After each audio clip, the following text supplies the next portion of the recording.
परम पूजनीय बाबा साहब भीमराव अंबेडकर कहा करते थे, जिस दिन इस देश की महिलाएं शिक्षा के प्रति जागरूक हो गई, उस दिन उस देश का बच्चा बच्चा अपने अधिकारों की लड़ाई लड़ता हुआ नजर आए। कहते थे ना बाबा साहब कहते थे कि शेरनी कभी सियार नहीं पैदा करती, शेरनी कभी सियार नहीं पैदा करती, अब बहुजन की माँ कभी गद्दार नहीं पैदा करती।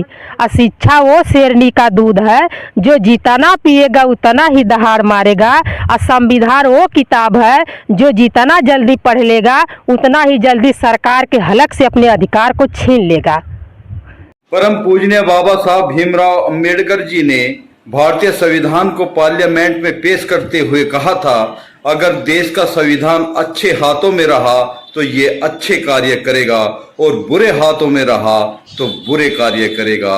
इसलिए बाबा साहब भीमराव अंबेडकर जी ने इस देशवासियों को पहले ही सचेत कर दिया। मैं यहाँ पर संविधान की अच्छाइयाँ गिनाने नहीं जाऊंगा, क्योंकि मुझे लगता है कि संविधान कितना भी अच्छा क्यों ना हो, वो अंततः बुरा साबित होगा अगर उसे इस्तेमाल में लाने वाले लोग बुरे होंगे, और संविधान कितना भी बुरा क्यों ना हो, वो अंततः अच्छा साबित होगा अगर उसे इस्तेमाल में लाने वाले लोग अच्छे होंगे। बाबा साहब भीमराव अंबेडकर जी ने जब भारतीय संविधान का निर्माण किया तो सभी वर्गों, सभी धर्मों, सभी समुदायों को देखते हुए, ध्यान में रखते हुए बाबा साहब जी ने इस देश के संविधान का निर्माण किया था।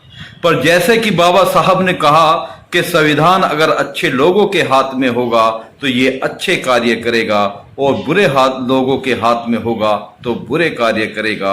आज लोग भारतीय संविधान को जो बदलने की बात करते हैं, कहीं ना कहीं उनकी मानसिकता में खोट है। मेरे इस चैनल को लाइक, शेयर, सब्सक्राइब कर दीजिए ताकि मैं अच्छी वीडियो आपके लिए लाता रहूं। जय हिंद।